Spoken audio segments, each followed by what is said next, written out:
Hello friends, good morning to all of you.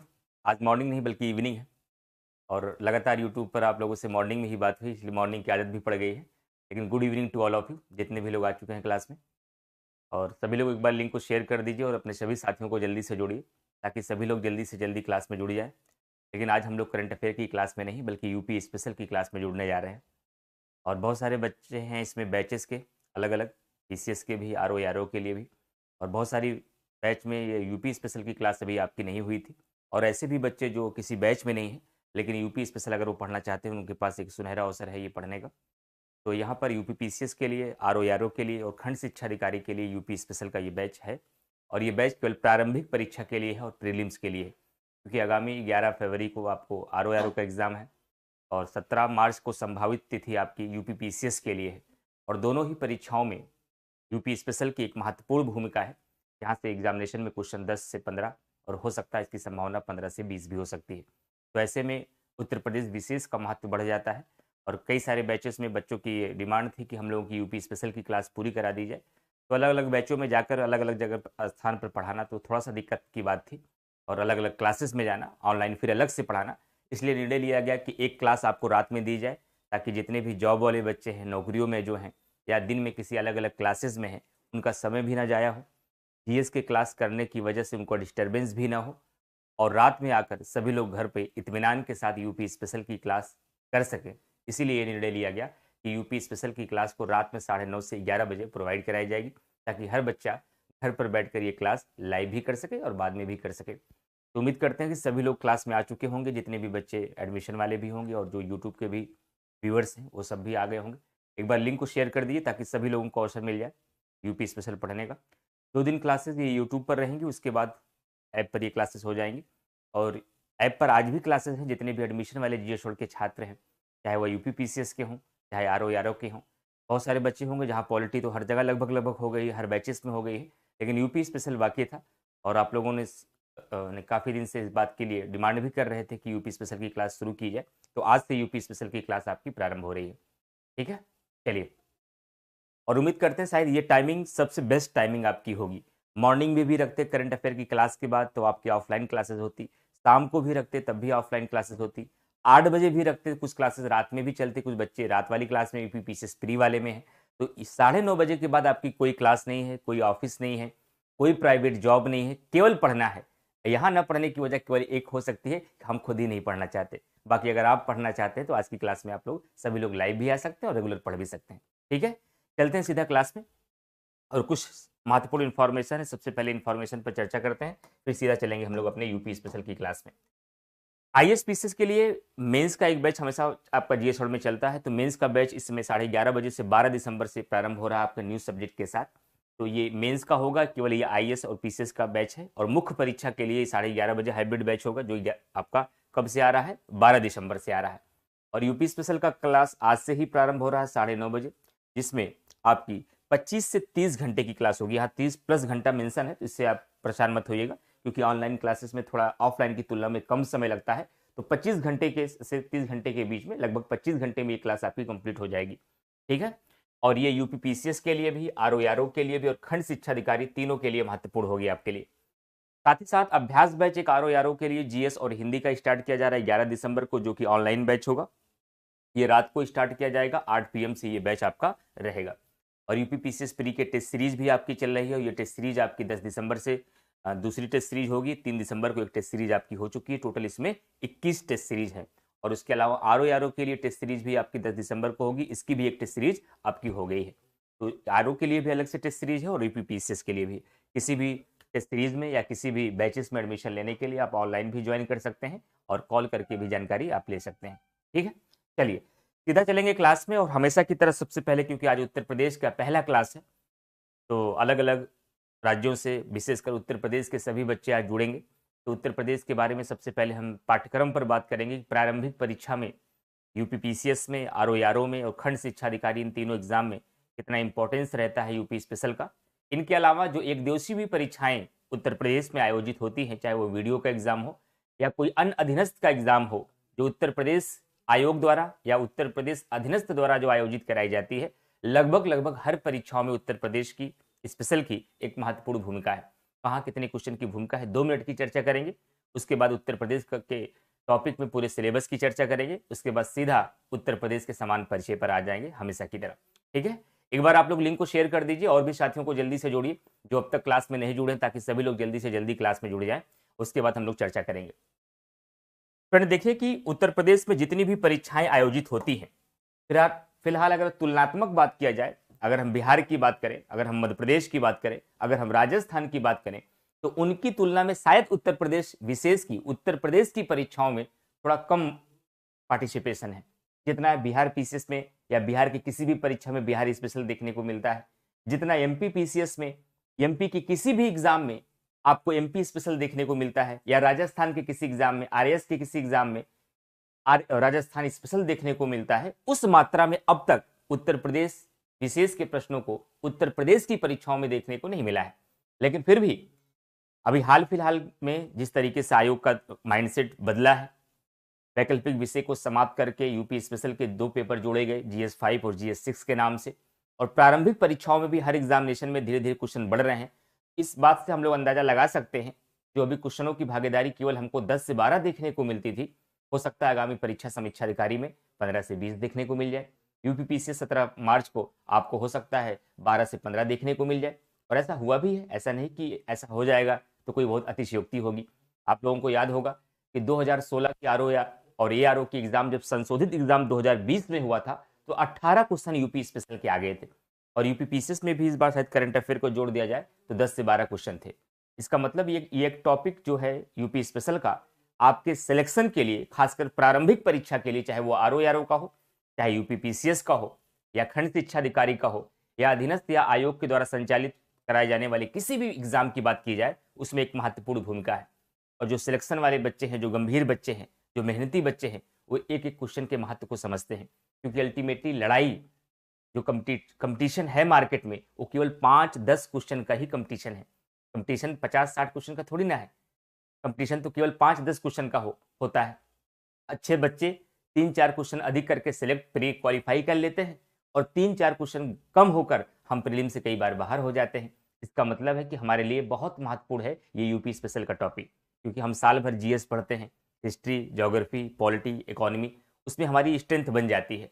लेकिन UP special को कई बार हम दरकिनार कर देते हैं कि लास्ट में देख लिया जाएगा, लास्ट में पढ़ लिया जाएगा, नहीं तो मेरा आंसर का मैराथन आ जाएगा।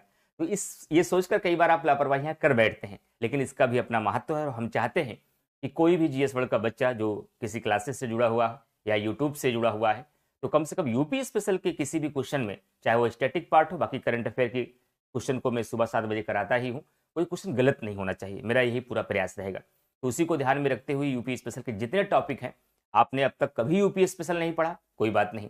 1 साल पहले पढ़ा था तब भी कोई बात नहीं, पिछले 6 महीने से नहीं पढ़ा फिर भी कोई बात नहीं। बस करना केवल इतना है कि हमारी ये 1.5 घंटे की रेगुलर 25 से 27 घंटे की ये क्लास कर लेनी है। पिछले 25 साल का क्वेश्चन भी मैं सॉल्व करा दूंगा, वो क्वेश्चन हमारे साथ सॉल्व कर लेना है और उसका रिवीजन कर लेना है। इतना करके जाइएगा, और सुबह हमारी करंट अफेयर की क्लास में जो यूपी स्पेशल का करंट अफेयर हम कराते हैं उसको करते रहिएगा, फिर शायद आपको यूपी स्पेशल में कोई दिक्कत नहीं आएगी। ठीक है, चलिए, तो बगैर किसी बातचीत के अब सीधा हम अपने क्लास में आएंगे, क्योंकि आज पहला दिन है। तो जब भी हम कोई पहली क्लास की शुरुआत करते हैं, थोड़ा एक पृष्ठभूमि तैयार करते हैं आपको बारे में, उसके महत्व के बारे में, उसके इंपॉर्टेंस के बारे में, उसकी भूमिका के बारे में, पढ़ाने के तरीके के बारे में, पाठ्यक्रम के बारे में थोड़ा चर्चा करते हैं। और जैसे ही पहले दिन की क्लास आगे बढ़ती है, फिर हम टू द पॉइंट अपने टॉपिक को लेते हुए आगे बढ़ते हैं। चलिए चलते हैं सीधा क्लास में। सबसे पहले हम चर्चा करेंगे कि किस किस एग्जाम के लिए इंपॉर्टेंट होगा ये यूपी स्पेशल की क्लास। तो फ्रेंड ध्यान रखिएगा, ये तीनों एग्जाम के लिए आपके लिए महत्वपूर्ण है, यूपी पीसीएस में भी, और साथ ही साथ आरओ एआरओ के लिए भी, और बीईओ का जो एग्जाम आपका होता है खंड शिक्षा अधिकारी। इन 3 एग्जाम को टारगेट करके ये क्लास संचालित की जा रही है। लेकिन इसके बावजूद जितने भी उत्तर प्रदेश में और भी एग्जाम कंडक्ट कराए जाते हैं, जहां जहां यूपी स्पेशल आता है वहां वहां ये काम करेगा। तो आप अपने छोटे भाई बहनों को भी सजेस्ट कर सकते हैं कि अगर यूपी स्पेशल पे कमांड नहीं है, यूपी स्पेशल से डर लगता है, क्वेश्चन आपके हाथ से फिसल जाते हैं, तो ये क्लास करें, निसंदेह रूप से आपको लाभ होगा। अब सवाल उठता है सर इंपॉर्टेंस कितने क्वेश्चन का होता है। तुलनात्मक रूप से अगर फ्रेंड्स बात की जाए तो सबसे ज्यादा इंपॉर्टेंस इसका आरओ की एग्जाम में। यहां पर इसकी संभावना 15 से 20 क्वेश्चन की बनती है। कई सारे एग्जामों में 10 क्वेश्चन भी आए हैं, कहीं कहीं 10 से कम भी आए हैं, लेकिन इसकी ये संभावना बनती है कि आरओ का जो एग्जाम आपका 11 फरवरी को होने वाला है, वहां यूपी स्पेशल के कम से कम 15 से 20 क्वेश्चन मिलेंगे, अगर करंट अफेयर को शामिल कर लिया गया तो इतने क्वेश्चन मिलने की संभावना है। और आपको पता है इस बार पद कितने हैं आरओ के? आरओ के आपके 411 पद हैं। फॉर्म कितने पड़ गए? जहां तक मेरी जानकारी है 10,69,725, शायद सही आंकड़ा बता रहा हूं मैं। इतने फॉर्म पड़े हैं तो आप अंदाजा लगा सकते हैं कि लड़ाई कितनी बड़ी है। आईएएस का इंटरव्यू देने वाला भी आरओ देगा, यूपीपीसीएस जो लगातार मेंस दे रहा है वो भी आरओ देगा, जो वनडे में अपने आप को थोड़ा मजबूत महसूस करता है वो भी आरओ देगा। तो आईएएस से लेकर के एक दिवसीय परीक्षा के जो धुरंधर हैं उन सब के बीच की लड़ाई है आरओ का एग्जाम। और एक एक क्वेश्चन का बहुत महत्व है, क्योंकि मेंस भी आपका ऑब्जेक्टिव होने वाला है। जो कुछ भी आप तैयारी यूपी स्पेशल की करेंगे या जीएस की करेंगे, इस तैयारी का फायदा न केवल आपको प्रारंभिक परीक्षा में मिलेगा, बल्कि इसका फायदा आपको मुख्य परीक्षा में भी जाकर जीएस में मिलने वाला है। ठीक है, तो ध्यान रखिएगा सबसे ज्यादा लाभ इसका आरओ की एग्जाम में होगा, इस यूपी स्पेशल के क्लास का। उसके बाद यूपीपीसीएस की बात किया जाए तो वैसे मांग तो हमेशा उत्तर प्रदेश के छात्रों के द्वारा की जा रही है कि राजस्थान की भांति, बिहार की भांति, एमपी की भांति उत्तर प्रदेश में भी इसकी क्वेश्चनों का जो संख्या है वो बढ़ाया जाए। लेकिन अभी भी इसकी संख्या लगातार 10 से 15 ही बनी हुई है, लेकिन हम उम्मीद करते हैं कि इस बार 15 से कुछ और बढ़नी चाहिए संख्या। और खंड शिक्षा अधिकारी की बात किया जाए तो यहां पर भी इसका इंपॉर्टेंस 8 से 10 क्वेश्चन का रहता है कम से कम, इससे ज्यादा भी हो जाता है। 17 वाले एग्जाम में लगभग 12 से 15 क्वेश्चन आपके आए थे यूपी स्पेशल के। बाकी किसी एक दिवसीय परीक्षा में भी या अन्य उत्तर प्रदेश की परीक्षाओं में भी यूपी स्पेशल का महत्व आपका रहता है। ठीक है, सवाल उठता है कि उत्तर प्रदेश को कवर करने के लिए सर हमें कौन कौन से टॉपिक पढ़ने चाहिए। कई बार हम पुस्तक लेके आते हैं, कभी के सारस्वत, कभी वाणी, कभी घटनाचक्र, कभी कोई और अलग अलग पुस्तकें हैं अलग अलग लेखकों के द्वारा। अब उसको लेकर आते हैं तो तथ्यों का बोझ इतना ज्यादा है कि देखते ही घबराहट लग जाती है कि आखिर जीएस में तैयार करते करते हालत खराब हो गई है, इस यूपी स्पेशल के टॉपिक को कैसे अब पढ़ा जाए, अब कैसे वाणी खत्म की जाए। अब कोई चिंता करने की बात आपको नहीं है। तो क्लास अगर आपकी शुरू हो गई तो आपको कोई बुक नहीं पढ़नी है, ये मेरी तरफ से कोई बुक आपको नहीं पढ़नी है। बस जो मैं क्लास में कराऊंगा मैपिंग के माध्यम से, जो यूपी स्पेशल में बताऊंगा, उतना मेरे साथ आपको तैयार करना है। हमारे क्लास में बोर्ड वर्क करते करते आपको अपना शॉर्ट नोट्स बना लेना है।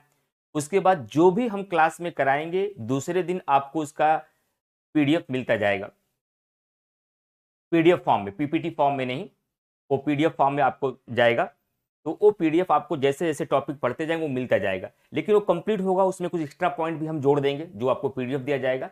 लेकिन जो क्लास में हम कराएंगे वो सबसे ज्यादा महत्वपूर्ण होगा, इसलिए हम क्लास में जो बोर्ड वर्क कराएंगे उसको हमारे साथ साथ आप शॉर्ट नोट्स बनाते रहिएगा। बाकी इसका पीडीएफ भी आपके सभी ऐप पर प्रोवाइड कर दिया जाएगा जिस जिस ऐप में आप लोग जुड़े हुए हैं। ठीक है, चलिए सबसे पहले चर्चा करते हैं कि उत्तर प्रदेश का पाठ्यक्रम क्या है, सिलेबस। पाठ्यक्रम को देखते हैं कि क्या क्या हम पढ़ाने वाले हैं, हम इसमें क्या क्या टॉपिक डिस्कस करेंगे। सबसे पहले इसको देखते हैं फ्रेंड्स।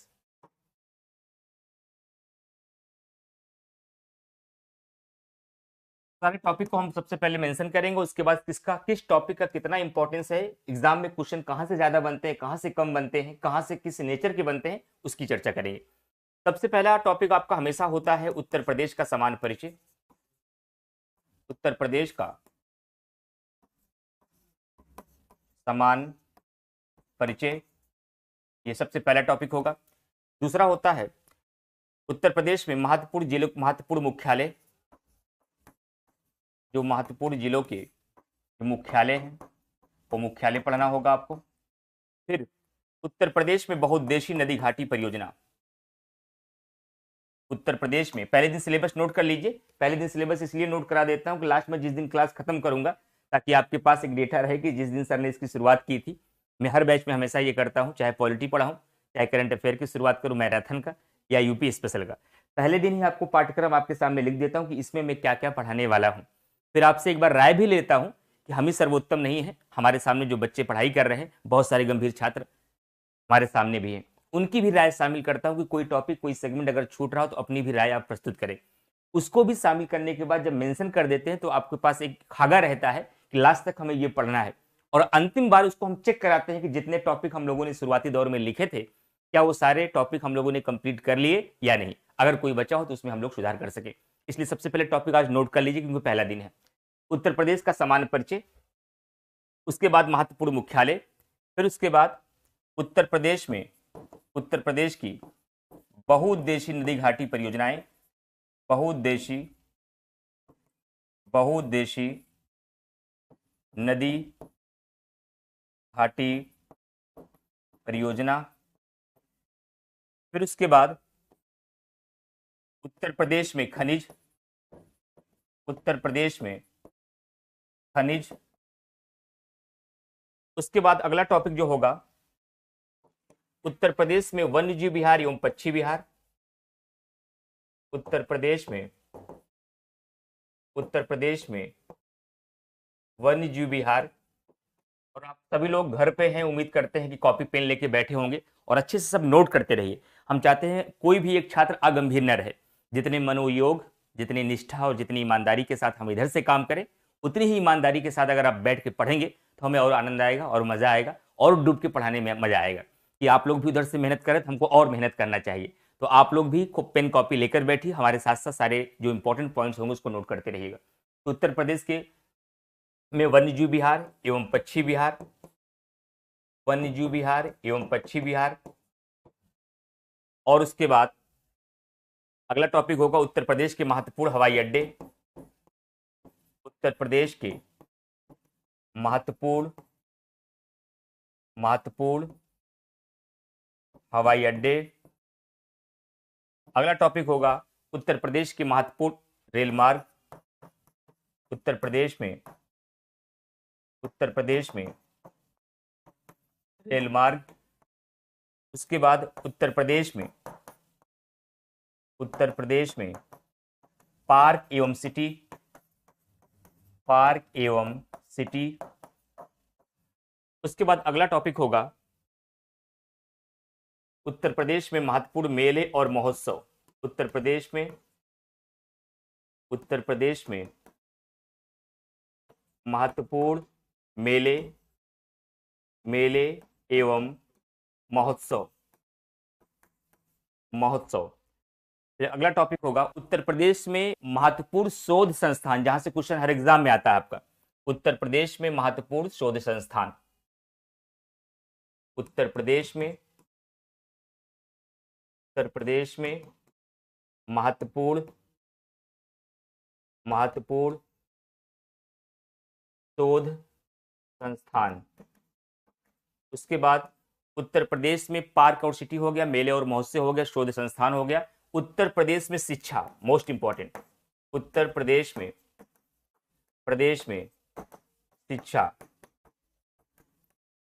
उसके बाद उत्तर प्रदेश के व्यक्ति एवं जिले, उत्तर प्रदेश के व्यक्ति एवं उनसे संबंधित जिले, उत्तर प्रदेश के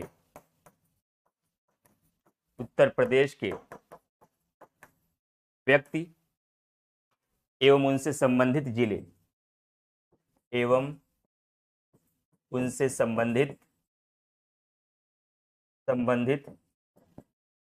जिले, उसके बाद अगला टॉपिक नोट करिएगा उत्तर प्रदेश में पर्यटन और सांस्कृतिक स्थल, उत्तर प्रदेश में पर्यटन एवं ऐतिहासिक एवं सांस्कृतिक स्थल।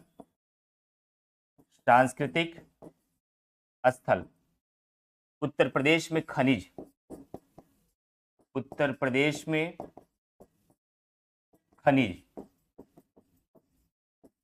उसके बाद उत्तर प्रदेश में लघु एवं कुटीर उद्योग, उत्तर प्रदेश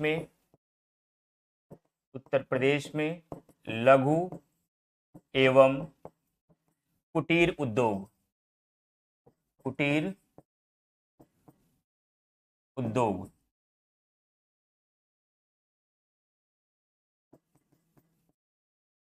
उसके बाद उत्तर प्रदेश का इतिहास अगला टॉपिक होगा।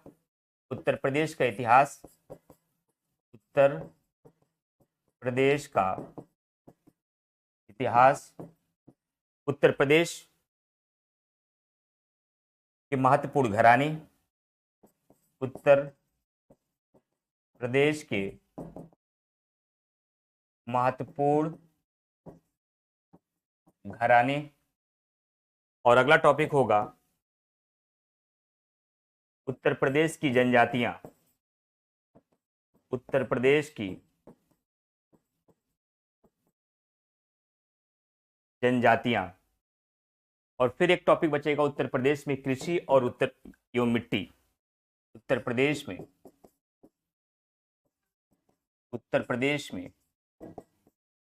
कृषि एवं मिट्टी।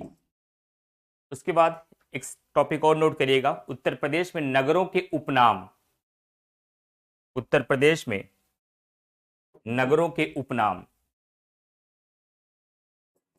उत्तर प्रदेश में नगरों के, उत्तर प्रदेश में नगरों के उपनाम, जितने भी नगर हैं उनके उपनाम। खनिज हो गया, कृषि और मिट्टी हो गया। खनिज पहले भी लिख, उत्तर प्रदेश में यहां लिख देते हैं झील, उत्तर प्रदेश में झील एवं सागर। नदियों के किनारे बसे तटवर्ती नगर, नदियों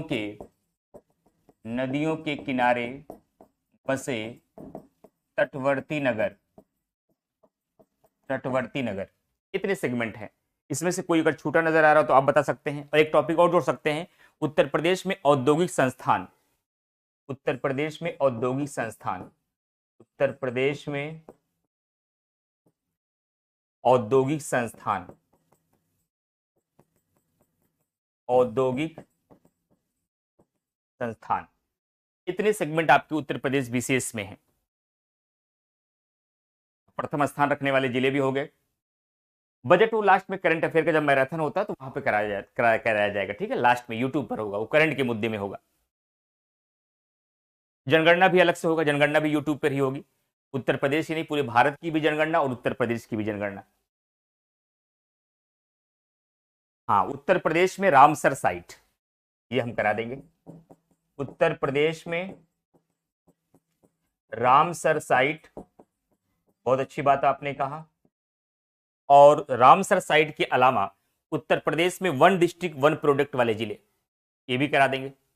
उत्तर प्रदेश में वन डिस्ट्रिक्ट वन प्रोडक्ट वाले जिले, ये टॉपिक भी करा देंगे। उत्तर प्रदेश में वन डिस्ट्रिक्ट, या जैसे कह सकते हैं ओडी ओपी वाले जिले, ये मैं आपको करा दूंगा, ठीक।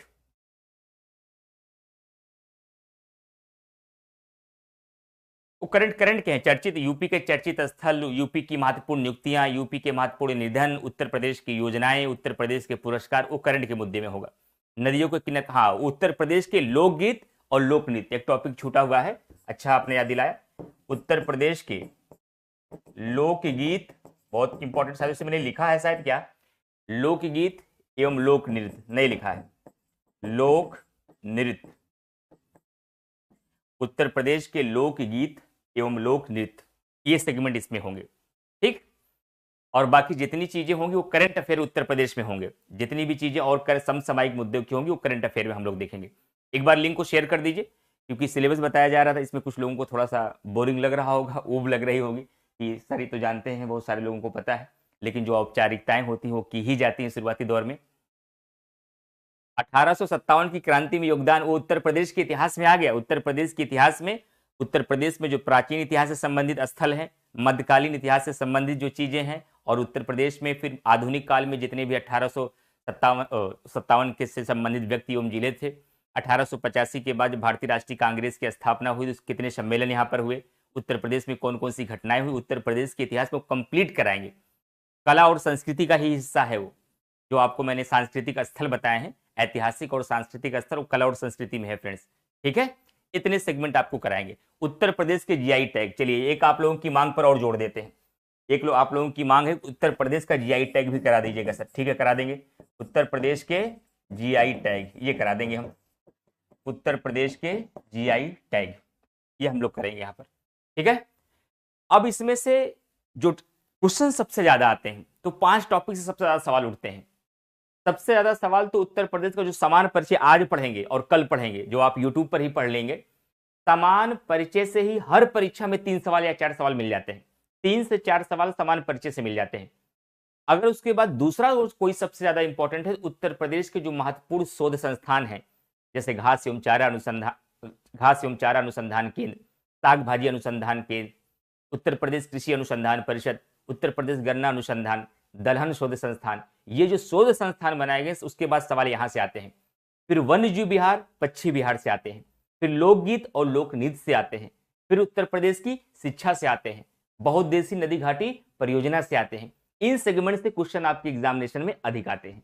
फिलहाल हमको पढ़ना पूरा है, पूरी गहराई के साथ पढ़ाएंगे, और पढ़ाने के बाद पिछले 25 सालों में UP PCS pre, UP PCS mains, RO pre, RO mains में जितने क्वेश्चंस आपके आज तक पूछे गए हैं 25 सालों में, वो सारे क्वेश्चन हम सॉल्व भी कराएंगे।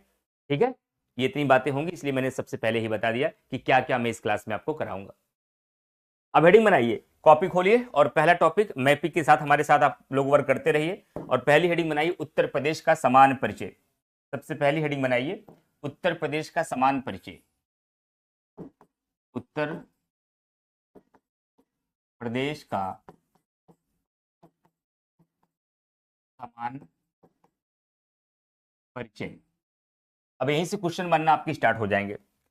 सबसे पहले उत्तर प्रदेश का मैप ड्रा करिए, ताकि इसकी संरचना आप लोग समझ पाए, कहां पर कौन सा डिस्ट्रिक्ट है, और उसके माध्यम से जो बेसिक बातें हैं, उन बेसिक बातों को इसी मैप के माध्यम से हम सिखाने का प्रयास करेंगे। तो हमारे साथ साथ मेन डिस्ट्रिक्ट को आप समझते रहिए, कहां कहां पे कौन से डिस्ट्रिक्ट है, क्योंकि आपको अंतिम में यूपी स्पेशल पढ़ते पढ़ते पूरे 75 डिस्ट्रिक्ट आपको दिखने चाहिए कि पूरे 75 जिले कहां कहां से हैं। तब आपको यूपी स्पेशल में क्लियरिटी और बढ़ती है। पढ़ने के बहुत सारे तरीके हैं यूपी स्पेशल के, बहुत सारी किताबें भी हैं, बहुत लोग पढ़ाते भी हैं, लेकिन हमारा तरीका थोड़ा सा शायद अलग है। और लगातार आप पढ़ेंगे, 25 घंटा अगर हमारे साथ बिताएंगे, तो निसंदेह रूप से यूपी स्पेशल में दिक्कत नहीं आने वाली है। शायद उतना ही आसान लगेगा जितनी पॉलिटी आपको लगती है, जितना करंट अफेयर लगता है, उतना यूपी स्पेशल भी लगेगा। बस शर्त है कि 25 घंटे हमारे साथ बिताने होंगे आपको। ठीक है, योजना परियोजना करंट अफेयर में भाई। ठीक है, हाँ, जो नहर सिंचाई के होंगे वो बता देंगे, वो यहाँ पे हम लोग करा देंगे कि सिंचाई के साधन के स्रोत क्या क्या है। हाँ, एक सेगमेंट और जोड़ सकते हैं, उत्तर प्रदेश में परिवहन। एक सेगमेंट और जोड़ लीजिए, उत्तर प्रदेश में परिवहन। उत्तर प्रदेश में परिवहन, ये मैं करा दूंगा कि परिवहन से, क्योंकि बहुत सारे एक्सप्रेस वे हैं, वो इस एक्सप्रेस वे कहाँ से किसकी कितनी लंबाई है, कौन कहाँ से कहाँ तक है, किसका कहाँ पर उद्घाटन हुआ, कौन कहाँ कहाँ से होकर गुजरता है। तो परिवहन से एक सवाल आपके एग्जाम में अक्सर पूछा जाता है, तो इसको भी हम डिस्कस करेंगे। ठीक है, चलिए अब उत्तर प्रदेश के समान परिचय में सबसे पहले मैं आपको बताऊंगा, क्योंकि मैप से जब आप लोग यूपी स्पेशल पढ़ते हैं, तो सबसे पहले मैं बताता हूं कि इसकी दिशा को जानना बहुत जरूरी है। जैसा कि आपको पता है, ये ऊपरी हिस्सा होता है, जो इसको नॉर्थ बोलते हैं, ये साउथ होता है, ये आपका ईस्ट है, और ये आपका वेस्ट है। तो सबसे पहला सवाल तो यही बनता है कि उत्तर प्रदेश की जो पूरब से पश्चिम की लंबाई है, क्या जो उत्तर प्रदेश की पूरब से पश्चिम की लंबाई है, ये कितनी लंबाई है इसकी, तो कितनी लंबाई है भाई, उत्तर प्रदेश की पूरब से पश्चिम की लंबाई, उत्तर से दक्षिण नहीं, उत्तर प्रदेश की पूरब से पश्चिम की लंबाई 640 किलोमीटर है। कितनी है, 640 किलोमीटर है, 650, और उत्तर से दक्षिण 240 किलोमीटर। सबसे पहले पूरब से पश्चिम की लंबाई कितनी है, 650 किलोमीटर, और उत्तर से दक्षिण की जो ये लंबाई है उत्तर प्रदेश की, ये कितना है, ये 240 किलोमीटर है। कितना है, 240 किलोमीटर। 650 पूरब से पश्चिम है, और ये 240 किलोमीटर उत्तर से दक्षिण की लंबाई है। आकार कैसा है उत्तर प्रदेश का, इस पर भी एक बार सवाल बना है कि उत्तर प्रदेश का आकार कैसा है। तो उत्तर प्रदेश का आकार जो है आप देख ही रहे हैं, इसका आकार है लंबवत। कैसा आकार है, उत्तर प्रदेश का आकार है लंबवत। अब इसके बारे में जो अगला क्वेश्चन बनता है कि उत्तर प्रदेश के जो तटवर्ती राज्य हैं, अगर कभी एग्जाम में पूछा जाए कि कितने प्रदेश उत्तर प्रदेश से लगे हुए, केवल प्रदेशों का नाम दिया है, वहां राज्य नहीं लिखा है, वहां केंद्र शासित प्रदेश नहीं लिखा है, तब आप आंसर क्या देंगे, आंसर देंगे 9। उत्तर प्रदेश से तटवर्ती प्रदेश कितने लगे हुए हैं, अगर तटवर्ती प्रदेश की बात की जाती है तो इसका आंसर हम देते हैं 9। लेकिन इसमें से स्पेशली मेंशन कर दिया जाए कि कितने राज्य हैं और कितने केंद्र शासित प्रदेश हैं। ये अगर अलग से मेंशन कर दिया गया है क्वेश्चन में, तो राज्य कितने हैं फ्रेंड, 8 हैं, और केंद्र शासित प्रदेश कितने हैं, 1 हैं। और देश कितना लगता है, एकमात्र देश की सीमा साझा होती है, और वह देश कौन सा है, वह देश है नेपाल। और वह केंद्र शासित प्रदेश कौन सा है, वह केंद्र शासित प्रदेश है दिल्ली। और कितने राज्य हैं, 8 राज्य। इसलिए कहा जाता है कि तटवर्ती प्रदेश जो है टोटल कितने हैं, वो 9 हैं, जिसमें से 8 राज्य और 1 केंद्र शासित प्रदेश है। क्लियर। दूसरा मुद्दा फ्रेंड्स यहां क्या बनेगा आपका, ये आपका जो ये सबसे ऊपर आपका ये डिस्ट्रिक्ट है, इसका नाम है सहारनपुर। अब यहीं से पहचानना शुरू कर दीजिए, जो नए बच्चे होंगे यहीं से पहचानना शुरू कर दीजिए कि अब आपके दिमाग में बस जाना चाहिए, सहारनपुर बोलते ही आपको ऊपर दिखना चाहिए कि उत्तरी दिशा की बात हो रही है। और ये डिस्ट्रिक्ट जो आप देख रहे हैं ये है आपका बलिया। क्या है, ये है आपका बलिया। और ये जो आप पेट जैसा देख रहे हैं ये है आपका सोनभद्र। और जो ये बड़ा पेट आप देख रहे हैं ये है आपका ललितपुर। और सोनभद्र के बगल यहां पर ऐसे लगा हुआ है, जहां से हम क्लास ले रहे हैं इस समय वर्तमान में, जिसे आप कहते हैं प्रयागराज। और यहीं पर बुंदेलखंड में एक जिला है जिसका नाम है महोबा। और यहीं पर एक डिस्ट्रिक्ट है जो क्षेत्रफल की दृष्टि से बहुत बड़ा है, का नाम क्या है, लखीमपुर खीरी। और यही नेपाल से साझा करता हुआ एक जिला है जिसका नाम है श्रावस्ती। और यहीं पर पूर्वांचल में एक डिस्ट्रिक्ट है जिसका नाम है गोरखपुर। और यहीं पर राजस्थान से लगा हुआ एक जिला है जिसका नाम है मथुरा। और यहां पर लाइन से 2 जिले हैं, ऊपर वाले का नाम है गाजियाबाद और नीचे वाले का गौतम बुद्ध नगर। ऊपर वाले का नाम है गाजियाबाद और नीचे वाले का नाम है गौतम बुद्ध नगर। और यहीं पर एक छोटा सा जिला है जिसका नाम है हापुड़। जब इतने जिलों का मैंने नाम लिखा तो आपके मन में एक सवाल उपज रहा होगा। वो सवाल क्या है कि सर इन जिलों का नाम आप क्यों लिख रहे हैं, क्या इससे जुड़ा हुआ कोई सवाल हमारे एग्जामिनेशन का है क्या। सामान्य परिचय से यही से सवाल आपके एग्जामिनेशन में उठते, इसीलिए मैंने इन जिलों को लिखा है। सवाल क्या उठते हैं अब इसको फटाफट सुनते जाइए। सवाल क्या क्या यहाँ पर उठेगा उसको फटाफट सुनिए आप लोग। पहला सवाल बलिया को लेकर के आएगा। ये क्या है, उत्तर प्रदेश का सबसे पूर्वी जिला है। ये क्या है, सबसे उत्तर प्रदेश का ये पूर्वी जिला है। और ये सोनभद्र क्या है, सोनभद्र उत्तर प्रदेश का दक्षिणी जिला है। कौन सा जिला है, दक्षिणी जिला है। और जबकि आपका जो ये सहारनपुर है ये सबसे उत्तरी जिला है। तो मन में तो एक सवाल और भी होगा कि अगर सर सभी जिलों की दिशाएं पूछी जाती हैं तो ये भी तो पूछा जाएगा कि उत्तर प्रदेश का पश्चिम जिला कौन सा है। कौन सा जिला ऐसा है उत्तर प्रदेश का जो सबसे पश्चिम में है, तो सबसे पश्चिम जिला उत्तर प्रदेश का जो है इसी सहारनपुर के नीचे है जिसका नाम है शामली। क्या नाम है, शामली। ये क्या है, सबसे पश्चिमी जिला है, सबसे पश्चिमी जिला है उत्तर प्रदेश का। तो सबसे उत्तरी सहारनपुर, सबसे दक्षिणी सोनभद्र, सबसे पूर्वी जिला बलिया और सबसे पश्चिम में कौन आएगा, शामली आएगा। और भी डिस्ट्रिक्ट हैं, इनकी क्या विशेषताएं हैं, यहां पर भी सामान्य परिचय से सवाल पूछे जाते हैं। गोरखपुर जो डिस्ट्रिक्ट है बहुत सारी विशेषताएं हैं। अभी धीरे धीरे जब हमारे साथ आप आगे बढ़ेंगे एक दौर ऐसा आएगा जब एक जिले का नाम बोलेंगे तो आप 10 विशेषताएं बोलेंगे कि सर ये शिक्षण संस्थान है, ये अनुसंधान संस्थान है, ये वन्यजीव विहार है, ये पक्षी विहार है, ये पार्क सिटी बनाया गया है, यहाँ पर ये मेले और महोत्सव मनाया जाता है, यहाँ पर ये जनजाति निवास करती है, ऐसे बोलेंगे आप। लेकिन अभी शुरुआत कर रहे थे एक एक डिस्ट्रिक्ट के बारे में, एक एक विशेषताओं को समझते हुए हम आगे बढ़ेंगे। गोरखपुर की बात करें तो इसकी विशेषता क्या है जो एग्जाम में सवाल पूछा जाएगा, सर्वाधिक वर्षा वाला जिला है। ये क्या है, सर्वाधिक वर्षा वाला जिला है। तो सर्वाधिक पूछा जाएगा तो न्यूनतम तो कई बार पूछा जाता है। न्यूनतम क्या होगा? मथुरा होगा। न्यूनतम वर्षा वाला जिला मथुरा है।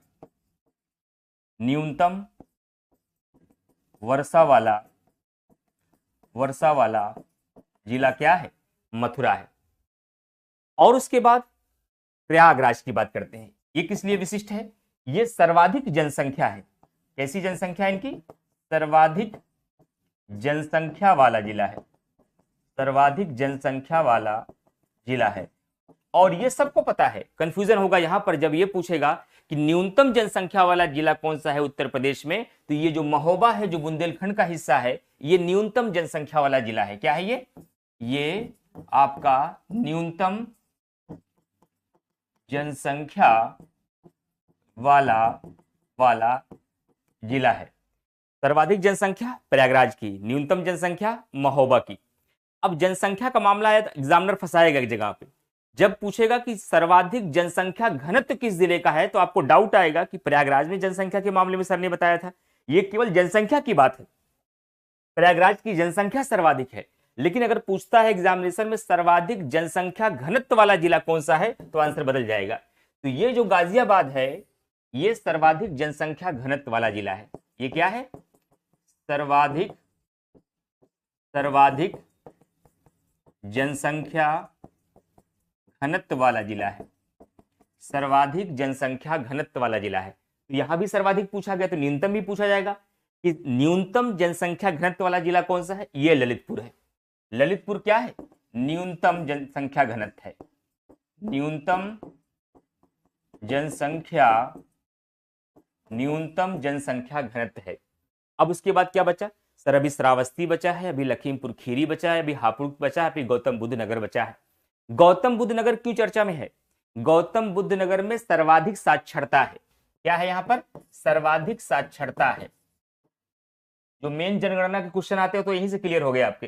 सर्वाधिक साक्षरता वाला जो जिला है वह गौतम बुद्ध नगर है। और न्यूनतम साक्षरता कहां पर है? श्रावस्ती में। यहां पर क्या है?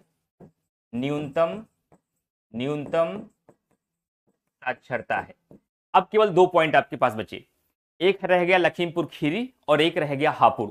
लखीमपुर खीरी क्यों चर्चा में है? कि क्षेत्रफल की दृष्टि से सबसे बड़ा जिला है।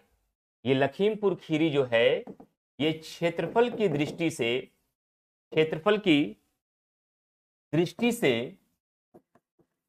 से सबसे बड़ा जिला है। सबसे बड़ा जिला है किसमें? क्षेत्रफल में। तो क्षेत्रफल में सबसे कम कौन है? ये हापुड़ है। क्षेत्रफल में सबसे छोटा जिला है। क्षेत्रफल में नोट कर लीजिए, मैं बोल रहा हूं, अगर आपको यहाँ कंफ्यूजन हो रहा है क्योंकि बहुत सारे डेटा लिख चुके हैं तो धीरे धीरे आपको भूल रहा होगा, तो मेरे साथ साथ लिखते चलिए। सबसे छोटा जिला। तो अभी केवल मैंने यहां पर उत्तर, दक्षिण, पूरब, पश्चिम, सबसे बड़ा और सबसे छोटे की बात किया। तो सबसे पहले मैंने क्या बताया कि उत्तर प्रदेश के समान परिचय में मैंने सबसे पहले बताया कि उत्तर प्रदेश का आकार कैसा है। उत्तर प्रदेश का आकार है लंबवत। जहां कहीं भी छूटा होगा मिला लीजिएगा, मेरे साथ साथ लिख लीजिएगा, मैं फिर से बोल रहा हूं। तो मैंने क्या कहा कि उत्तर प्रदेश का आकार कैसा है? लंबवत है। उत्तर प्रदेश की पूरब से पश्चिम की लंबाई कितनी है? 650 किलोमीटर है। उत्तर प्रदेश की उत्तर से दक्षिण की लंबाई कितनी है? 240 किलोमीटर है। कितनी है? 240 किलोमीटर है। उसके बाद अगला क्वेश्चन क्या बताया मैंने कि उत्तर प्रदेश का सबसे पूर्वी जिला कौन सा है? बलिया है। सबसे पश्चिमी जिला कौन सा है? शामली। इसको आंखों में बैठा लीजिए, एकदम दिखना चाहिए, रटना नहीं है। आंखों में ऐसा बसाइए कि एक एक जिला आपको दिखे कि शामली क्या है? ये सबसे पश्चिमी जिला है और बलिया आपका सबसे पूर्वी जिला है। दूसरा सवाल कि सबसे उत्तरी जिला कौन सा है? तो सहारनपुर आपका सबसे उत्तरी जिला है और सोनभद्र क्या है? आपका सबसे दक्षिणी जिला है। क्या? सोनभद्र सबसे दक्षिणी जिला है। अब उसके बाद मामला नंबर किसका आता है? प्रयागराज का। प्रयागराज सर्वाधिक जनसंख्या वाला जिला है और न्यूनतम जनसंख्या कहां की है? महोबा की है। लेकिन अगर जनसंख्या घनत्व पूछा जाता है तो न्यूनतम जनसंख्या घनत्व ललितपुर का है और सर्वाधिक जनसंख्या घनत्व आपका कहां का है? गाजियाबाद का है। लेकिन केवल साक्षरता पूछी जाती है तो सर्वाधिक साक्षरता वाला जिला गौतम बुद्ध नगर है और न्यूनतम साक्षरता वाला जिला आपका कौन सा है? श्रावस्ती है। और क्षेत्रफल की दृष्टि से सबसे बड़ा जिला लखीमपुर खीरी। क्षेत्रफल की दृष्टि से सबसे छोटा आपका कौन सा है? वो है आपका हापुड़। और सबसे ज्यादा वर्षा कहां पर होती है? सर्वाधिक वर्षा वाला जिला कौन सा है आपका, गोरखपुर है, और न्यूनतम वर्षा वाला जिला कौन सा है, मथुरा है। यहां पर केवल मैंने छोटा और बड़ा बताया और चारों दिशाओं वाले जिले बताए कि सबसे उत्तरी जिला सहारनपुर, सबसे दक्षिणी है सोनभद्र, सबसे उत्तरी है बलिया, सबसे पूर्वी है बलिया और सबसे पश्चिमी है शामली। अभी केवल मैंने बेसिक बातें बताई हैं। जो मैं आपको पीडीएफ का नोट्स भेजूंगा ये सारी बातें वहां कॉपी की तरह लिखी रहेगी, लेकिन मैं कॉपी की तरह रटाना नहीं चाह रहा हूं, वो तो बोझ बन जाएगा। मैं आपकी आंखों में यूपी स्पेशल बसाना चाह रहा हूं कि आंखों में दिखे आपको यूपी स्पेशल। इसलिए यहां पर मैपिंग के माध्यम से मेरे साथ शॉर्ट नोट्स बनाते रहिएगा, बाकी आपको पीडीएफ नोट्स भी इसका प्रोवाइड करेंगे हम, ठीक है। चलिए अब एक और मैप बनाएंगे और उत्तर प्रदेश से लगे हुए राज्यों को देखेंगे और उत्तर प्रदेश से जो ये जिले हैं इन जिलों की कौन कौन सी ऐसी विशेषताएं हैं जो समान परिचय में आयोग आपसे पूछता है। अब दूसरा मैप बनाएंगे हम, ठीक है। और इस अब यूट्यूब पर क्लास है तो आप इसका स्क्रीनशॉट भी चाहे तो ले सकते हैं।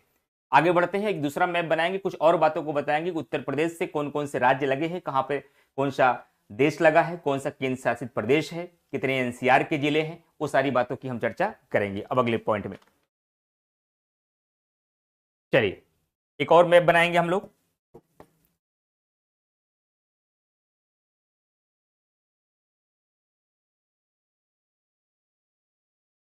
और कोशिश करिए कि धीरे धीरे सारे डिस्ट्रिक्ट आपके आंखों में बस जाएं, ताकि सब डिस्ट्रिक्ट आपको 75 के 75 डिस्ट्रिक्ट धीरे धीरे सब याद हो जाएंगे कौन सा डिस्ट्रिक्ट किसके बगल में है, ठीक है। खूब मन से पढ़िए, कुछ एक्स्ट्रा काम नहीं करना, जितना मैं क्लास में कराऊंगा और जितना प्रीवियस ईयर का क्वेश्चन कराऊंगा बस उतना ही आपको करना है। बस शर्त यह है कि उतना आपको तैयार रहे, उसमें कोई कमी न रह जाए। तो मैंने क्या बताया कि तटवर्ती प्रदेश कितने हैं फ्रेंड,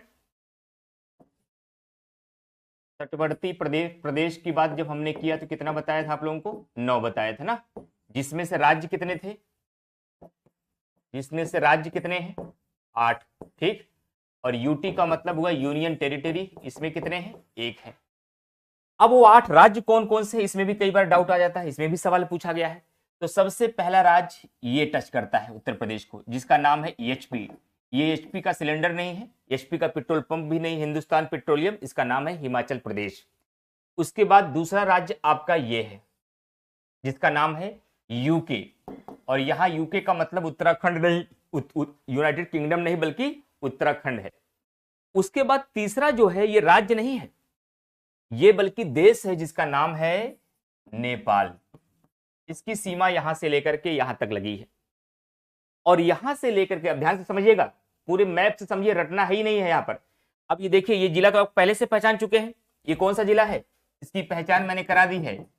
ये है आपका सोनभद्र, और ये कौन सा है, ये है आपका ललितपुर, और ये कौन सा है आपका, ये है आपका बलिया, और ये कौन सा है आपका, ये है आपका सहारनपुर। इसको आपको हमने पहले मैप में ही यहीं पहचान करा दिया है। अब आपको देखना है कि बिहार जो है, जो बिहार है, बिहार की सीमा यहां से लेकर के यहां तक लगी हुई है, और यहां से लेकर के यहां तक की जो सीमा है वह झारखंड से लगी हुई है। यहां से लेकर यहां तक की सीमा जो है वह छत्तीसगढ़ से लगी हुई है। फिर यहां से लेकर के यहां तक की सीमा जो है ये पूरा एमपी से लगी हुई है, और इसके बाद बीच में 2 डिस्ट्रिक्ट आता है आपका जो दिल्ली से लगा हुआ है।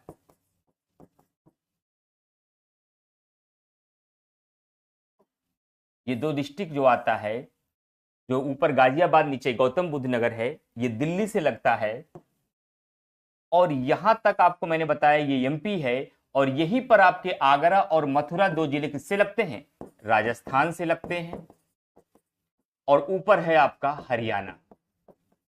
अब अगर इसकी काउंटिंग करें तो कितने राज्य हो गए, आप काउंटिंग करके देख लीजिए। पहला राज्य कौन सा लग रहा है, हिमाचल, दूसरा उत्तराखंड, तीसरा बिहार, चौथा झारखंड, पांचवा छत्तीसगढ़, छठा मध्य प्रदेश, सातवां राजस्थान, और आठवां हरियाणा। एकमात्र केंद्र शासित प्रदेश यूटी दिल्ली। एकमात्र देश की अगर बात किया जाए तो नेपाल है। कौन है फ्रेंड्स, एकमात्र अगर हम देश की बात करें तो नेपाल होगा। अब इतनी तो बात हो गई केवल राज्यों के जो उत्तर प्रदेश की सीमा से लगे हुए हैं। अब सवाल ये पूछा जाएगा, इन्हीं राज्यों के द्वारा उत्तर प्रदेश के कितने जिलों को स्पर्श किया जाता है? हिमाचल प्रदेश उत्तर प्रदेश के कितने जिलों को स्पर्श करता है? उत्तराखंड कितने जिलों को स्पर्श करता है? बिहार कितने जिलों को स्पर्श करता है? नेपाल कितने जिलों को स्पर्श करता है? झारखंड छत्तीसगढ़ कितने को स्पर्श करता है? मध्य प्रदेश कितने को स्पर्श करता है? राजस्थान कितने को स्पर्श करता है? और दिल्ली कितने को स्पर्श करता है? तो फ्रेंड ध्यान रखिएगा, हिमाचल प्रदेश केवल एक जिले को स्पर्श करता है, उत्तराखंड 7 जिलों को स्पर्श करता है, और बात किया जाए नेपाल एकमात्र देश है जो उत्तर प्रदेश की सीमा के साथ साझा करता है और ये उत्तर प्रदेश के 7 जिलों को स्पर्श करता है। बिहार की बात करें तो बिहार भी उत्तर प्रदेश के 7 जिलों को स्पर्श करता है। मध्य प्रदेश सर्वाधिक जिलों को स्पर्श करने वाला राज्य है, ये 11 जिलों को स्पर्श करता है। राजस्थान की बात किया जाए तो राजस्थान आपका फ्रेंड्स 2 जिलों को स्पर्श करता है। उसके बाद आएगा कौन? हरियाणा। हरियाणा 6 जिलों को स्पर्श करता है और दिल्ली भी राजस्थान की तरह 2 जिलों को स्पर्श करता है।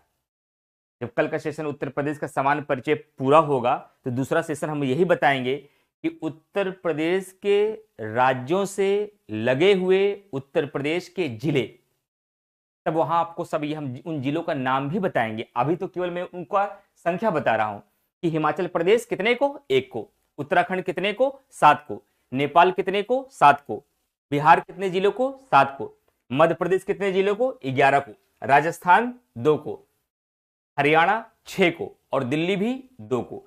कौन कौन से जिले हैं ये कल की क्लास में जब हम दूसरे सेशन में चलेंगे तब आपको चर्चा करेंगे इस मुद्दे को लेकर के। अब यहां से सामान्य परिचय में और क्या क्या सवाल बन सकते हैं सर? एक सवाल यह बनता है कि उत्तर प्रदेश का, ध्यान से सुनिएगा, किसी भी टॉपिक को आप पढ़ते हैं सबसे ज्यादा जरूरी है इस बात को समझना कि क्वेश्चन क्या पुटअप होगा। कितनी भी गहराई से किसी टॉपिक को आप पढ़े, अगर आपको क्वेश्चन को टैकल करने का तरीका नहीं आ रहा है, आप पूरे मुद्दे और पूरी कहानी को पढ़ने के बाद क्वेश्चन नहीं निकाल पा रहे हैं, आयोग के माइंडसेट को नहीं समझ पा रहे हैं, तब आपकी पढ़ाई अधूरी है। और वही काम हम पूरा करने का प्रयास करते हैं ताकि बच्चों की चीजें आसान बन पाए, वो समझ पाए कि जो सेगमेंट पढ़ रहे हैं यहां से क्वेश्चन किस प्रकार से पुटअप होंगे, कैसे क्वेश्चन हमारे एग्जाम में पूछे जाएंगे। अब यहां पर एक सवाल बनता है कि निम्नलिखित में से कौन सा उत्तर प्रदेश का ऐसा जिला है, ध्यान से सुनिएगा, निम्नलिखित में से उत्तर प्रदेश का ऐसा कौन सा जिला है जो 4 राज्यों को स्पर्श करता है? क्या ऐसा कौन सा जिला है जो 4 राज्यों को स्पर्श करता है? रटेंगे तो हो सकता है दिमाग बात से फिसल जाए। क्या रटेंगे तो हो सकता है दिमाग बात से फिसल जाए, बात आपकी ना रहे दिमाग पे। लेकिन अगर आप यहां फिगर में देख रहे हैं कि सर ने बताया है कि बिहार इसको यहां तक टच कर रहा है, और उसके बाद अगर बात करें झारखंड यहां तक टच कर रहा है, छत्तीसगढ़ यहां तक टच कर रहा है, और उसके बाद एमपी की सीमा यहां तक टच कर रही है। ये 4 अलग अलग जो